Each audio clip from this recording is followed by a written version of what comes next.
وبه نستعين على أمور الدنيا والدين أشهد أن لا إله إلا الله وحده لا شريك له وأشهد أن محمدا عبده ورسوله أما بعد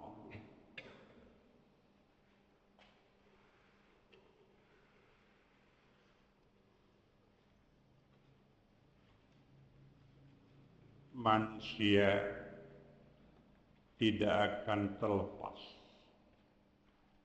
selamanya dari dua hal yang bertentangan, dua hal yang bertolak belakang, dan memang itu adalah merupakan sunnatullah,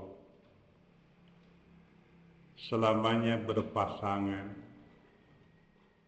ada siang, ada malam, ada laki-laki dan ada perempuan. Demikian pula dalam kehidupan sehari-hari. Ada kalanya kita mengalami kenikmatan, namun ada kalanya pula sebaliknya, bukan kenikmatan yang kita alami, tetapi adalah sesuatu yang tidak menyenangkan. Dan itulah barangkali di dalam Al-Quran yang disebutkan al-bala'u, ujian, cobaan yang dikenakan hanya kepada manusia. Oleh karenanya dalam salah satu ayat sini dikatakan wala nabluwannakum bisyai'in minal khawfi wal ju'i wa naqsim minal amwali wal anfusi was samarat wa basyiris sabirin. Dan sungguh kami akan menguji kalian bisyai'in, seperti yang pernah kita bahas. Kalau di dalam Al-Quran diungkapkan kata-kata syai'un, maka itu menunjukkan ungkapan sedikit gitu. Kalau jumlah sedikit, kalau waktu sebentar. Makanya ketika mengungkapkan bahwa dengan Allah tidak ada yang sama, tidak ada yang menyerupai walaupun sedikit. Laisa kamislihi syai'un. Maka ungkapan syai' itu menunjukkan jumlah sedikit atau kalau waktu sebentar. Bisyai'in minal khawfi, sedikit rasa takut. Takut dari apa? Tentu di sini diungkapannya umum. Takut menimpa sesuatu yang dirasakan akan mewujudkan kemadharatan bagi diri. Maka di sini baru diuraikan setelah diungkapkan minal khawfi. Pertama al-ju'. Makanya di sini dikatakan dengan minal ju'i wal ju'i, rasa kelaparan. Wa naqsim minal amwal, kekurangan harta. Wal anfusi, jiwa. Was-samarati, dan buah-buahan. Wa basyiris sabirin, maka gembirakanlah orang-orang yang sabar. Di sini diungkapkan dengan ungkapan walanabluwannakum, bahwa hal ini berlaku untuk seluruh manusia, termasuk Nabi dan Rasul.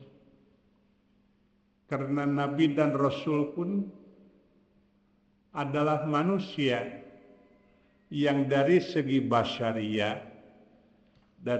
basyariahnya sama dengan manusia-manusia lainnya.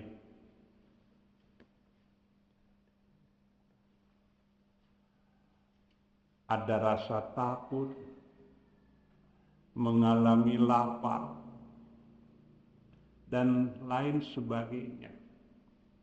Bukankah Nabi sendiri pernah menyatakan, innama ana basarun mislukum, hanya saja aku ini adalah dari segi kemanusiaan sama dengan kalian.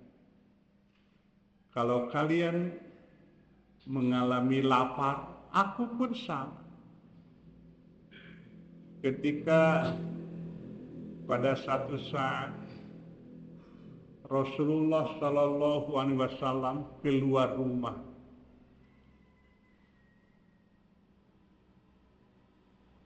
di tengah jalan bertemu dengan sahabat Abu Bakar. Waktu itu beliau bertanya kepada Abu Bakar, ma'ah rojaka, apa yang menyebabkan engkau keluar dari rumah? Waktu itu Abu Bakar menjawab, akhrojani ma'akhrojaka, yang menyebabkan saya keluar dari rumah adalah sama dengan yang menyebabkan engkau keluar dari rumah, ya Rasulullah. Waktu itu Rasulullah tersenyum, artinya menunjukkan sama. Kemudian pada kesempatan yang lain, di mana setelah bertemu dengan Abu Bakar, di tengah jalan bertemu lagi dengan Umar.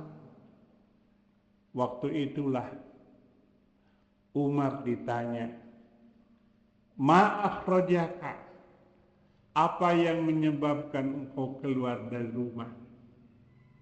Akhrojani ma'akhrojakuma, yang menyebabkan aku keluar dari rumah sama sebagaimana yang menyebabkan kalian berdua keluar dari rumah.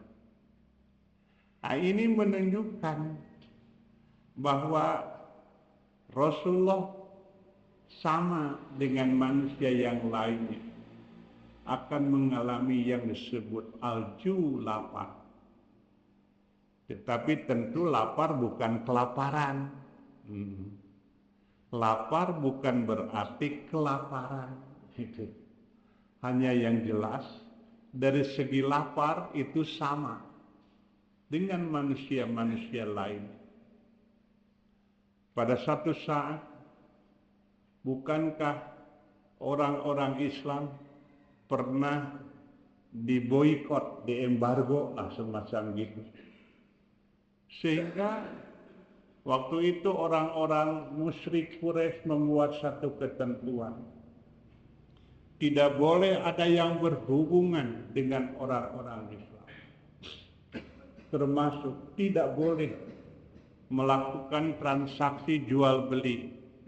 Termasuk jual beli makanan. Makanya wajar ketika pada satu saat Rasulullah sampai mengalami makan daun-daunan. Nah, barangkali yang seperti itulah yang pernah dialami oleh Rasul, dan bukan hanya Rasul yang terakhir, tetapi Rasul yang lain pun sama.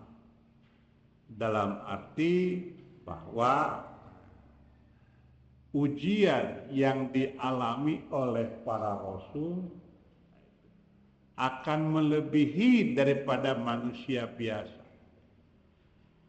Makanya ketika satu saat Rasulullah menjelaskan bahwa tingkatan-tingkatan ujian itu tidak sama.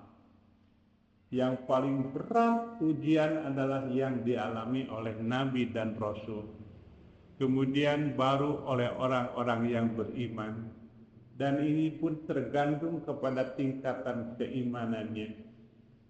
Oleh karenanya, apabila kita mengalami ujian yang dirasakan berat itu, dari satu sisi sebetulnya kita harus bergembira, karena ini adalah satu ciri bahwa kita sedang diuji sesuai dengan keimanan dan yang ada pada diri kita. Pada satu saat Rasulullah diboikot dengan para sahabat. Tetapi ada seorang perempuan itu, saudaranya Siti Aisyah itu. Beliau senantiasa menyelundupkan makanan dan selamat karena ada cara. Dia menyembunyikan makanan itu di balik ikat pinggang. Jadi ikat pinggang yang tadinya hanya selembar, sekarang menjadi 2 lembar.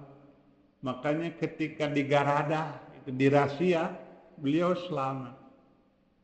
Makanya perempuan itu dapat gelar Zatun Nitaqain, artinya perempuan yang memakai 2 ikat pinggang. Akhirnya Rasulullah selamat daripada daripada kelaparan. Wa naqsim minal amwal, berkurang jumlah. Jadi bukan hilang harta, tapi berkurang jumlah harta. Wassamarat, demikian pula buah-buahan. Wabasyiris sabirin, maka gembirakanlah oleh engkau Muhammad orang-orang yang sabar. Di sini ada penjelasan dari mufassir sehubungan dengan ayat di atas. Lamma faragha ta'ala min bayanil amri bisyukri, tatkala Allah selesai menjelaskan perintah syukur pada ayat-ayat yang sebelumnya, maka di sini syara'a fi bayani sabri, mulai menjelaskan masalah sabar, wal irsyad, dan mengarahkan, wal isti'anah, dan menjelaskan bagaimana caranya meminta pertolongan bisabri wassalat, dengan cara sabar dan sholat. Kenapa? Innal abda, sungguh seorang hamba, imma ayyakuna fi ni'matin fayashkuru 'alaiha, mungkin ada dalam kenikmatan, kemudian dia bersyukur atas nikmat itu. Au fi nukmatin fayasbiru 'alaiha, atau ada dalam ketidaknikmatan, kemudian dia bersabar. Hal ini kama ja'a fil hadisi, sebagaimana dijelaskan dalam ajaban lil mukmin, aneh bagi orang mukmin itu. Maka di sini diungkapkan dengan kata-kata mukmin. Kenapa? Karena kalau diungkapkan dengan kata mukmin, biasanya lazimnya itu sedang menghadapi masalah-masalah yang gaib. Artinya ketika dia mengalami musibah Dia yakin di balik musibat itu ada apa. Di balik musibat itu yang dia tidak ketahui, tetapi dia yakin bahwa la yakdillahu qada'an illa kana khairan lahu. Allah tidak menetapkan satu qada kecuali akan berakibat baik baginya. Artinya inilah bagaimana pribadi mukmin menyikapi satu persoalan. Apakah sesuatu yang dirasakan nikmat atau yang dirasakannya tidak nikmat selamanya akan berakhir dengan khairan. Artinya sesuatu yang bermanfaat bagi dirinya. Makanya di sini disebutkan in asobatu sarra'u fasyakara. Jika menimpa kepadanya sesuatu yang menggembirakan, sesuatu yang menyenangkan, maka dia bersyukur. Kana khairan lahu. Hal itu bermanfaat baik baginya. Wa in asobat darra'u fasobara. Kana khairan lahu. Dan jika yang menimpa kepadanya darra'u, sesuatu yang tidak menyenangkan, dia bersabar. Dan itu pun berakibat baik bagi dirinya. Artinya dia senantiasa berhusnudzon bahwa apabila Allah menimpakan sesuatu yang dirasakan tidak sejalan dengan kehendak diri, pasti di belakang itu ada sesuatu yang diungkapkan, ada hikmat-hikmatnya. Ketika pada satu saat Panglima Perang Khalid bin Walid mengepung satu benteng. Sudah 2 bulan itu benteng itu dikepung tapi masih belum bisa direbut.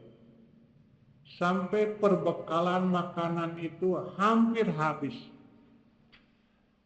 Yang akhirnya dengan perbekalan yang sangat sedikit sekali, 1 hari itu tinggal sekerat roti. Jadi mulai dari jenderal itu, sampai prajurit, sampai pembantu umum, sekerat roti sama bagiannya. Tidak diistimewakan, sugan jenderal mah lebih dari sakeut tidak. Dan tentu kalau sekerat itu hilang, artinya hari itu dia tidak akan makan. Pada suatu hari itu seperti biasa menerima bagian itu Jenderal Khalid itu. Tapi waktu diterima jatuh itu roti yang sekerat itu. Dan ternyata di bawah sudah ditunggu oleh anjing yang lapar itu. Dicapluk oleh anjing itu. Begitu dia yakin bahwa ini saatnya hari ini dia tidak akan makan, dikejarin demi sekerat roti bagian hari itu. Atuh nungudag masuk ku jelema yang diudag mah anjing itu. Ari anjing malumpat teh kapanan anjingna itu sukuna. Kapan ali manusia mah yang lari itu bukan sukunya, tapi manusianya, hanya larinya dengan kaki itu. Makanya wajar kalau anjing lebih cepat dari manusia. Kalau manusia mah kan kalau lari itu berpikir dulu, labuh mual. Ari anjing mah dengan hewan tidak terpikir labuh mual, babih mual. Makanya dia tahu hewan akan lebih cepat larinya dari manusia. Kemana anjing lari? Dia kejar. Akhirnya masuk ke dalam satu lubang, masih diudak oleh Khalid itu. Masuk ke dalam lubang, kemudian ternyata ada sinar. Beliau maksakan masuk langsung. Dan waktu itulah sujud syukur. Ternyata lubang itu masuk ke dalam benteng yang sudah 2 bulan tidak terebut oleh pasukan Islam. Akhirnya Khalid bin Walid kembali dengan rasa gembira. Inilah barangkali musibah yang ternyata di belakang itu ada hikmat. Akhirnya karena gara-gara sekerat roti yang disaplok anjing itu, ternyata benteng itu bisa direbut oleh pasukan Islam. Padahal sudah 2 bulan itu tidak bisa direbut. Begitu kuatnya pertahanan benteng. Barangkali kita pun sering mengalami yang seperti itu. Ada orang tua di Cianjur itu, pada akhir tahun 60-an sudah naik dan duduk dalam bus itu. Sakit hati itu. Karena ada preman itu. Turun sana. Saya rek naik. Ya, daripada ribut sudah tua, turun saja. Rupanya dia itu mau naik, ingin cepat-cepat sama dengan yang lain. Tapi dia dalam yakin dalam dirinya, pasti ini akan ada hikmat, mudah-mudahan Allah. Akhirnya di belakang ada bus lagi, naik bus, patutur-tutur dengan bus yang tadi dia tidak jadi. Melihat dengan mata kepala sendiri itu, waktu peristiwa di Cisokan itu, di Ciranjang, terlihat dengan mata kepala sendiri, bus anu tadi diturunkan teh ngajungkel masuk ke dalam sungai. Alhamdulillah ya Gusti. Rupanya ini yang dimaksud saya diturunkan bawa anu tadi ke malaikat. Dia selamat. Pernah waktu pulang haji itu, selesai nafar, kembali ke Mekah. Waktu itu saya dengan beberapa orang tua teka bagian bus itu sudah terpikirkan, aduh harus lempang ini, makanya dengan aki-aki ini kolot itu. Baru jeung marawa barang itu seperti mau pindah itu. Padahal hanya sekedar ke Mina dan Arafah, harusnya membawa itu ya yang penting saja. Ini membawa koper 2 gitu. Itu teh aki-aki sakitu. Waktu itu ternyata temenang bus itu. Hanya ada gegedean itu. Yang ngamuk di hadapan saya. Segala dipisin barang itu. Brengsek cenah panitia. Cenah bapak. Sana brengsek da bus na parantos pinu gitu. Mudah-mudahan kayak nu langkung sae tebatan. Langkung sae kumaha nu geus puguh mah tinggalin. Kebetulan ada anak kecil gitu. Dia nyauran itu.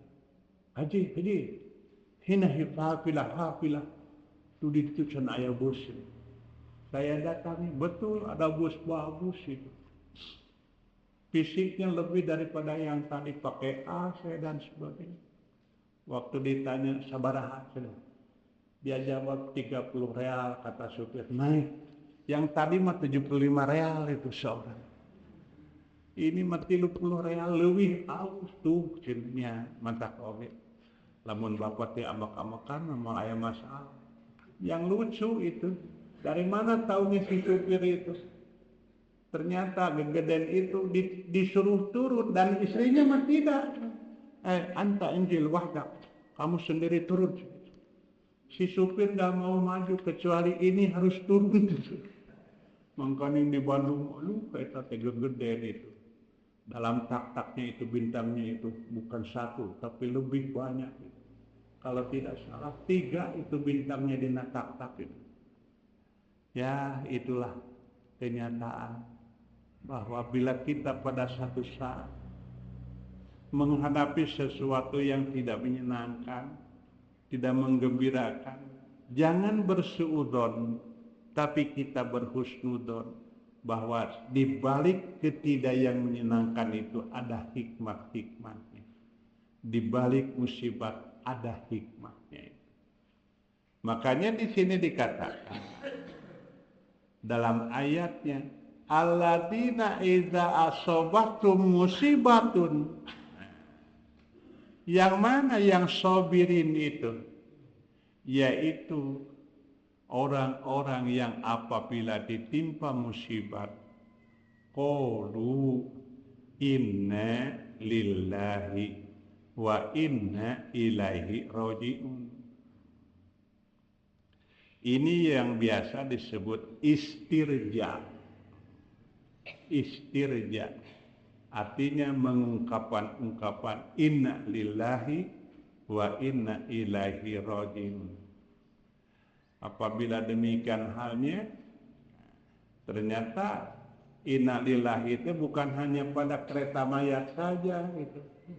Di kita makan inna lillahi itu kereta mayat, ada tulisan inna lillahi oh aya nu maut itu. Padahal harusnya mah itu mobil pemadam kebakaran juga inna lillahi itu. Karena ini sedang mendapatkan musibah itu. Maka kemudian Allah di sini nyatakan ulaika alaihim sholawatu min rabbihim wa rahmah. Ini ungkapan sangat teristimewa. Sampai diungkapkan dengan ungkapan sholawat. Bukankah pada asalnya sholawat itu ditujukan kepada para nabi? Sallallahu alaihi wasallam itu kan ditujukan kepada nabi. Allahumma sholli ala Muhammad wa ala ali Muhammad kama shallaita ala Ibrahim. Itu pada asalnya sholawat itu diungkapkan kepada nabi. Bukankah innallaha wa malaikatahu yusholluna ala nabi? Allah dan malaikat senantiasa sholawat kepada Nabi. Tetapi tentu jangan disamakan sholawat Allah dengan para malaikat seperti sholawatnya manusia kepada Nabi. Kenapa? Karena kalau sholawat Allah dan malaikat mengandung arti takdim. Innallaha wa malaikatahu yusholluna ala nabi. Jadi jangan terbayang kalau Allah kermimpin sholawat. Bukan. Yang dimaksud yu'azzimunan nabiyya. Bahwa Allah itu senantiasa dengan malaikat mengagungkan nabi. Makanya di sini diungkapkan salawat itu adalah diantaranya makna salawat. Salawatun min rabbihim, keberkahan dari Tuhan mereka. Warahmatun dan rahmat. Wa ulaika humul muhtadun, dan mereka itulah yang mendapat petunjuk. Sehubungan dengan ayat di atas, pada satu hadis dikatakan demikian. Wa fil hadisi, dan dalam hadis diriwayatkan anna Rasulullah sallallahu alaihi wasallam, sesungguhnya Rasulullah atau bahwasanya Rasulullah kana idza hazabahu amrun, apabila ditimpa satu perkara yang tidak menyenangkan, sholat, beliau segera sholat. Jadi di sini menunjukkan sholat apa yang dilakukan oleh beliau. Biasanya sholat ini disebutnya sholat mutlak. Berapa rakaat? Sholat itu, kalau sholat mutlak itu seperti sholat yang lainnya. Tidak boleh witir. Artinya minimal 2 rakaat. Ibnu Abbas ketika sedang dalam perjalanan, beliau mendapatkan berita bahwa putranya itu wafat. Segera beliau memarkir kendaraannya, turun dari kendaraannya, kemudian beliau sholat dan sambil menyatakan wasta'inu bis-sabri was-shalah, mintalah pertolongan dengan sabar dan sholat. Maka di sini dikatakan bahwa itulah sunnah Rasul, idza hazabah amrun shalla, bahwa apabila ditimpa satu perkara yang tidak menyenangkan, beliau sholat. Maka dengan cara yang seperti itu tentu kita tidak akan mengalami stres itu. Biasanya kan orang bingung dilamun, lengit duit dilamun gitu. Padahal kalau terus dilamun kan belum tentu balik gitu. Tapi kalau begitu segera sholat, kemudian istirja, kemudian menyatakan Allahumma ajirni fi musibati wa qubli khairan minha, insyaallah ini masalah akan selesai.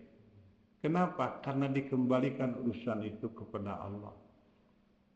Kemudian di sini dikatakan wasabru sabroni, sabar itu ada 2 macam. Pertama, fasobrun ala tarkil maharim wal ma'atim. Pertama, sabar meninggalkan perkara yang haram dan perkara yang menimbulkan dosa. Kemudian yang kedua adalah sobrun ala fi'li ta'ati wal qurba, sabar dalam taat dan ibadah. Jadi menunjukkan bahwa sabar itu bukan hanya sekedar ketika mendapatkan musibah, tetapi ketika sabar dalam kenikmatan pun itu adalah sabar.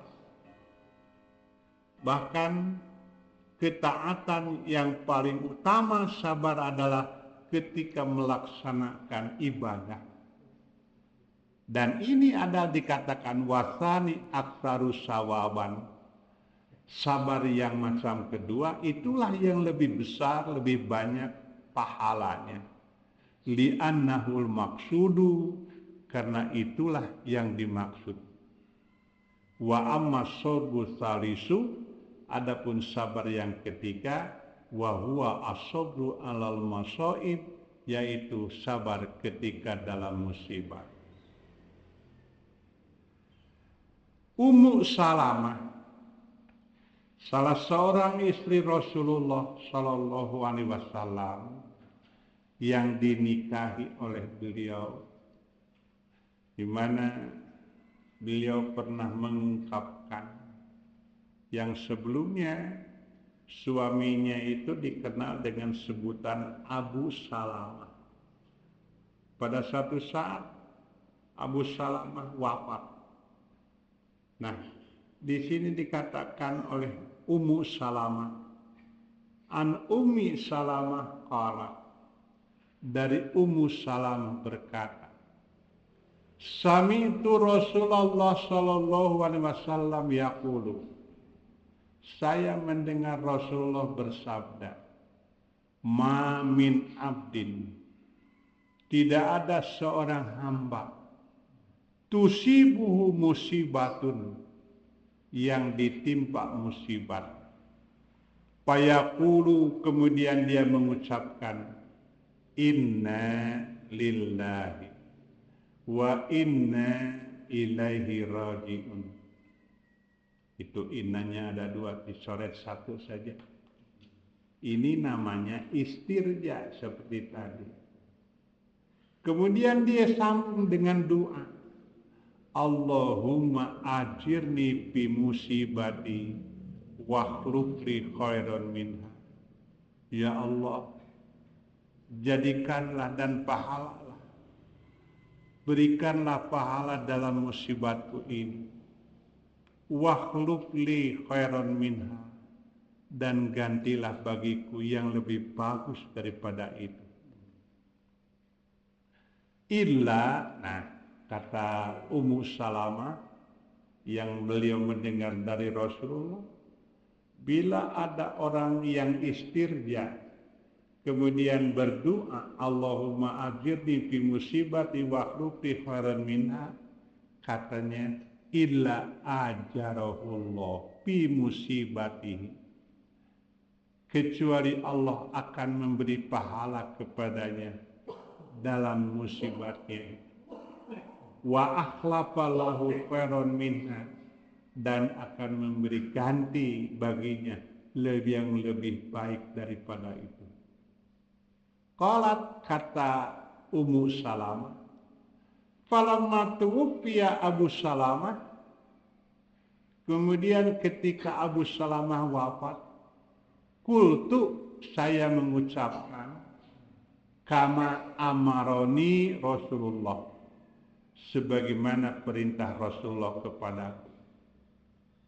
Ternyata fa'ahlafallahu khairan minhu, Allah memberi ganti bagiku yang lebih baik dari Abu Salamah. Siapa? Rasulullah. Artinya setelah habis iddah wafat, pada suatu hari katanya Ummu Salamah yang mempunyai keahlian itu memasak, mengolah kulit. Nah, ketika saya sedang mengolah kulit, mencuci kulit, ada yang salah. Ternyata Rasulullah, saya persilahkan masuk, dan sungguh saya malu karena ternyata Rasulullah meminang saya. Rasulullah, aduh parada teuing abdi teh. Piraku abdi teh geus nini-nini. Make jeung disuhunkeun ku salira. Kedarna mah itu we kan arang tuh. Kata Rasulullah, ya karena aku juga sudah aki-aki. Ya Rasulullah, jangan. Saya khawatir, saya mah cemburuan gitu. Garak timburu, hirahnya yang kuat. Kata Rasulullah, moal. Kalau sudah dengan nikah dengan saya mah hilang cemburu itu. Ya Rasulullah, jangan. Saya mah loba budak. Kata Rasulullah, sama. Nanti kalau sudah nikah dengan saya kan jadi budak duaan. Ya, akhirnya tidak ada alasan lagi dan saya terima lamaran Rasulullah itu. Nah ini barangkali seolah-olah Allah Rasulullah memberikan arah, tahu pada nyandung kitu. Ulah kanu ngora kaninini sigana moal ayanya. Siapa yang hayang nyandung oge biasanya bukan ngora itu. Tuh jadi katanya kan Rasulullah mah nyandung teh kaninini, kadua kan loba budakna, ai di urang mah kapan kanu lengoh gitu. Nah, jadi di sini barangkali itu isi daripada surat Al-Baqarah ayat 155 dan 157 itu. Maaf, bukan 137 itu. 157 harusnya. Mudah-mudahan apa yang ada dalam arahan-arahan Al-Quran, apabila kita mendapatkan musibat ataupun apa yang menimpa diri kita, mudah-mudahan itu semuanya berakibat baik bagi kita, berakibat manfaat dan baik. Insyaallah nanti kita sambung lagi dengan ayat-ayat berikutnya. Aqulu qouli hadza wa astaghfirullah li wa lakum.